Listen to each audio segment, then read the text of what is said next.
किसी समय की बात है, एक राजा ने अपने दरबार में पंडित जी को पूजा पाठ के लिए बुलाया। पूजा के बाद राजा ने पंडित जी से 3 जटिल सवाल पूछे। 1. भगवान कैसे दिखते हैं? 2. भगवान कहां तक देख सकते हैं? 3. भगवान क्या करते हैं?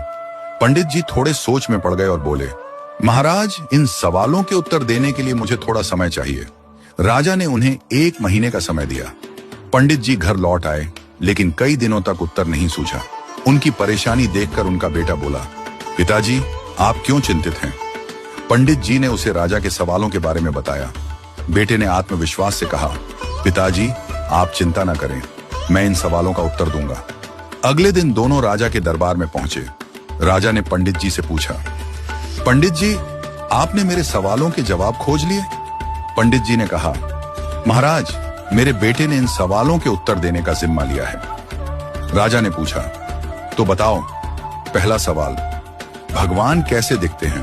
पंडित जी के बेटे ने मुस्कुराते हुए कहा, महाराज, कृपया एक कटोरी दूध मंगवाइए। दूध लाया गया। लड़के ने उसमें अपनी उंगली डालकर घुमाना शुरू कर दिया। राजा ने चौंक कर पूछा, ये क्या कर रहे हो? लड़के ने शांत स्वर में कहा, महाराज, क्या आपको इस दूध में मक्खन दिख रहा है? राजा ने सिर हिलाया और कहा, नहीं। लड़के ने उत्तर दिया, मक्खन इस दूध में ही है, लेकिन उसे निकालने के लिए दही जमाकर मथना पड़ता है।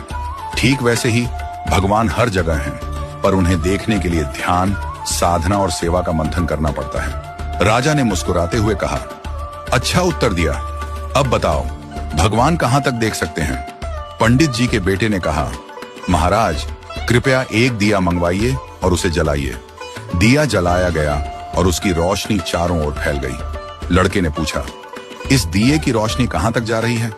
राजा ने कहा, यह तो पूरे कमरे में फैल रही है। लड़के ने उत्तर दिया, ठीक वैसे ही भगवान की दृष्टि की कोई सीमा नहीं है। जैसे इस दिए की रोशनी हर दिशा में फैलती है और सब कुछ देखती है, वैसे ही भगवान भी हर जगह सब कुछ देख सकते हैं। राजा ने संतुष्ट होकर कहा, बहुत अच्छा उत्तर दिया।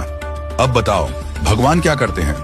पंडित जी के बेटे ने मुस्कुराते हुए कहा, महाराज, कृपया कुछ देर के लिए अपना सिंहासन मुझे दे दीजिए और आप नीचे बैठ जाइए। दरबारियों में खुसर पुसर होने लगी, पर राजा को जिज्ञासा थी, इसलिए उसने उसे सिंहासन पर बैठने की अनुमति दे दी। लड़का सिंहासन पर बैठकर बोला, महाराज, अब देखिए, अभी तक आप राजा थे और मैं आपकी प्रजा था, लेकिन अब मैं राजा हूं और आप मेरी प्रजा हैं। यही भगवान की लीला है। भगवान जिसे चाहते हैं उसे ऊंचाई पर बिठा देते हैं और जिसे चाहते हैं उसे नीचे उतार देते हैं। यही उनका काम है। राजा यह सुनकर चकित रह गया। उसने पंडित जी और उनके बेटे की चतुराई की सराहना की और उन्हें ढेरों उपहार दिए। राजा ने कहा, आज तुमने मुझे भगवान की शक्ति, दृष्टि और कार्यों का गूढ़ रहस्य समझा दिया। इस घटना के बाद राजा ने विनम्रता और सेवा का भाव अपनाया, क्योंकि वह समझ गया था कि भगवान हर जगह हैं और हर रूप में विद्यमान है।